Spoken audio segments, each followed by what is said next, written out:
Hello, I'm Nancy from Saskatoon Public Library, and I'm here to read to you from this book, The King of the Golden River. This is a fairy tale by John Ruskin. It was written in 1841, and this particular edition is published by Macmillan and Company. And I'm going to read to you from chapter 4. I wanted to acknowledge that here in Saskatoon, we are on Treaty 6 territory and the traditional homeland of the Métis.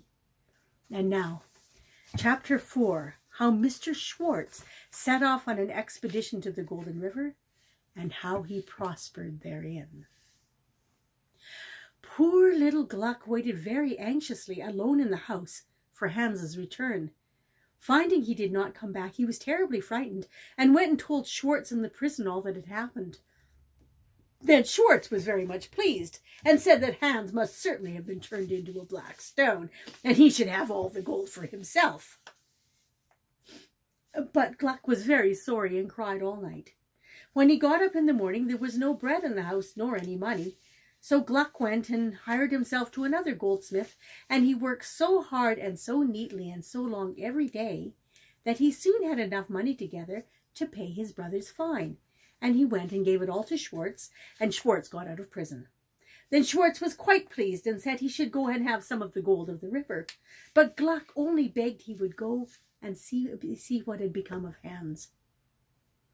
Now when Schwartz had heard that Hans had stolen the holy water, he thought to himself that such a proceeding might not be considered altogether correct by the King of the Golden River, and determined to manage matters better. So he took some more of Gluck's money and went to a bad priest, who gave him some holy water very readily for it. Then Schwartz was sure it was all right.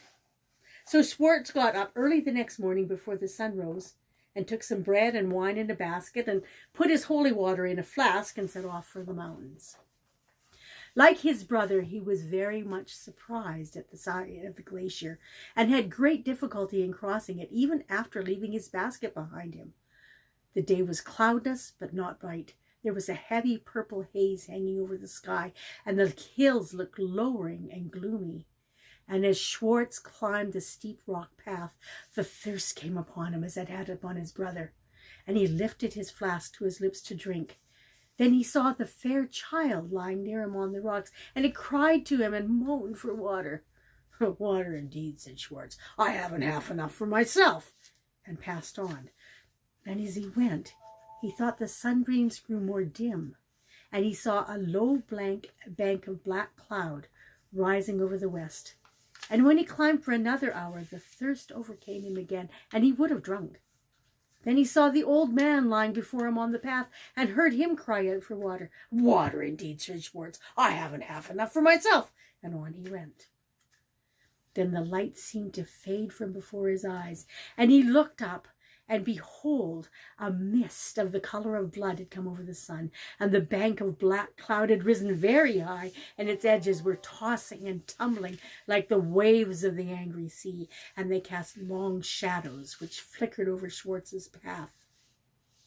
Then Schwartz climbed for another hour, and again his thirst returned, and as he lifted his flask to his lips, he thought he saw his brother Hans lying exhausted on the path before him, and as he gazed, the figure stretched his arms to him and cried for water.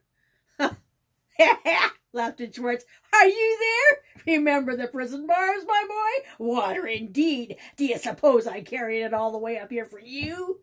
And he strode over the figure, yet as he passed, he thought he saw a strange expression of mockery about its lips.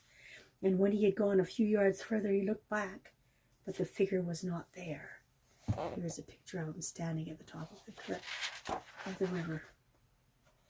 And a sudden horror came over Schwartz. He knew not why, but the thirst for gold prevailed over his fear, and he rushed on. And the bank of black clouds rose to the zenith, and out of it bursts of spiry lightning, and waves of darkness seemed to heave and float between their flashes over the whole heavens. And the sky where the sun was setting was all level and like a lake of blood, and a strong wind came out of that sky, tearing its crimson clouds into fragments and scattering them far into the darkness. And when Schwartz stood by the brink of the Golden River, its waves were black, like thunderclouds, but their foam was like fire, and the roar of the waters below and the thunder above met as he cast the flask into the stream. And as he did so, the lightning glared in his eyes, and the earth gave way beneath him, and the waters closed over his cry, and the moaning of the river rose wildly into the night as it gushed over the 2 black stones. And now, chapter 5. How little Gluck set off on an expedition to the Golden River, and how he prospered therein, with other matters of interest. When Gluck found that Schwartz did not come back, he was very sorry, and did not know what to do. He had no money, and was obliged to go and hire himself again to the goldsmith, who worked him very hard and gave him very little money.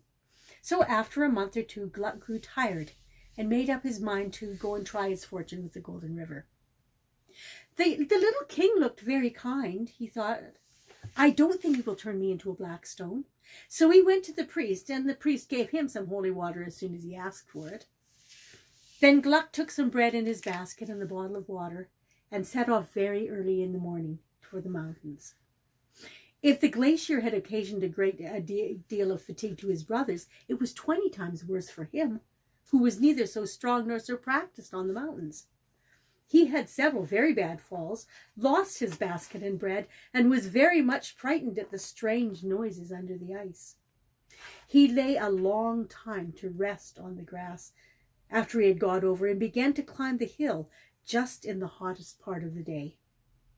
When he had climbed for an hour, he got dreadfully thirsty, and he was going to drink like his brothers, when he saw an old man coming down the path above him, looking very feeble and leaning on a staff. My son, said the old man, I am faint with thirst. Give me some of that water.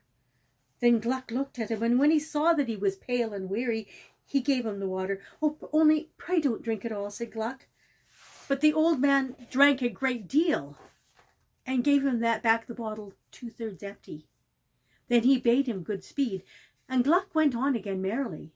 And the path became easier to his feet, and 2 or 3 blades of grass appeared upon it, and some grasshoppers began singing on the bank beside it. And Gluck thought he had never heard such merry singing. Then he went on for another hour, and the thirst increased on him, so he thought he should be forced to drink. But as he raised the flask, he saw a little child lying panting by the roadside, and it cried out piteously for water. Then Gluck struggled with himself, and determined to bear the thirst a little longer. And he put the bottle to the child's lips, and it drank it all but a few drops. Then it smiled on him, and got up, and ran down the hill. And Gluck looked after it until it became as small as a little star, and then turned and began climbing again.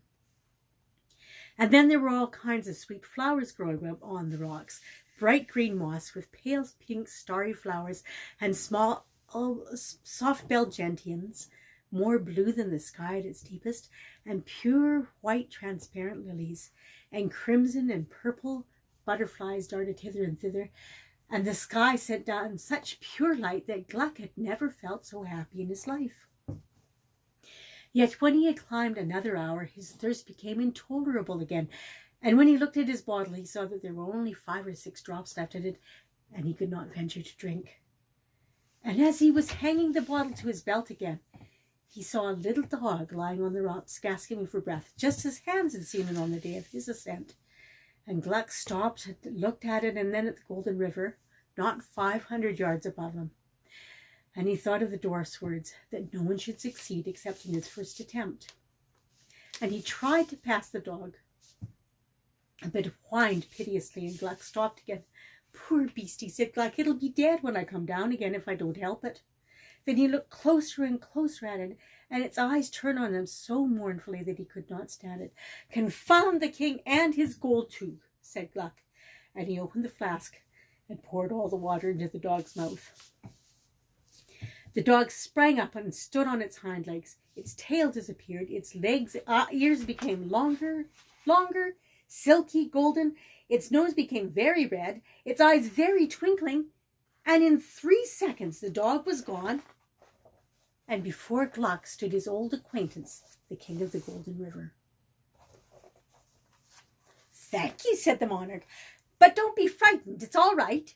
For Gluck showed manifest symptoms of consternation at this reply to his last observation. Why didn't you come before, continued the dwarf, instead of sending me those rascally brothers of yours for me to have the trouble of turning into stones? Very hard stones they make, too. Oh, dear me, said Gluck, have you really been so cruel? Cruel, said the dwarf. They poured unholy water into my stream. Do you suppose I'm going to allow that? Why, Gluck, said Gluck, I'm sure, your majesty, I mean, they got the water out of the church first. Very probably, replied the dwarf, but, his countenance grew stern as he spoke, the water has been which has been refused to the cry of the weary and dying, is unholy, though it has been blessed by every saint in heaven. And the water which is found in the vessel of mercy is holy, though it had been defiled with corpses. So saying, the dwarf stooped and plucked a lily that grew at his feet. On its white leaves there hung 3 drops of clear dew, and the dwarf shook them into the flask which Gluck held in his hand. Cast these into the river, he said, and descend on the other side of the mountains into the Treasure Valley, and so good speed. As he spoke, the figure of the dwarf became indistinct. The plain colours of his robe formed themselves into a prismatic mist of dewy light. He stood for an instant veiled with them as with the belt of a broad rainbow. The colours grew faint, the mist rose into the air, and the monarch had evaporated. And Gluck climbed to the brink of the golden river, and its waves were as clear as crystal and as brilliant as the sun. And when he cast the 3 drops of dew into the stream, there opened where they fell a small whirlpool into which the waters descended with a musical note. Gluck stood watching it for some time, very much disappointed, because not only was the river not turned into gold, but its water seemed very much diminished in quantity. Yet he obeyed his friend the dwarf and descended the other side of the mountains towards the Treasure Valley, and as he went he thought he heard the noise of water working its way underground. And when he came in sight of the Treasure Valley, behold, a river, like the Golden River, was springing from a new cleft of the rocks above it, and was flowing in immeasurable streams among the dry heaps of red sand. And as Gluck gazed, fresh grass sprang beside the new streams, and creeping plants grew and climbed among the moistening soil. Young flowers opened suddenly along the riversides, as stars leap out when twilight is deepening, and thickets of myrtle and tendrils of vine cast lengthening shadows over the valley as they grew. And this, the Treasure Valley, became a garden again, and the inheritance which had been lost by cruelty was regained by love. And as Gluck went and dwelt in the valley, and the poor were never driven from his door, so that his barns became full of corn, and his house of treasure. And for him the river had, according to the dwarf's promise, become a river of gold. And so to this day the inhabitants of the valley point out the place where the 3 drops of holy dew were cast into the stream, and trace the course of the Golden River under the ground until it emerges in the Treasure Valley. And at the top of the cataract of the Golden River are still to be seen 2 black stones, round which the waters howl mournfully every day at sunset, and these stones are still called by the people of the valley the Black Brothers. And that is the King of the Golden River. I hope you've all enjoyed this story. Have a great day.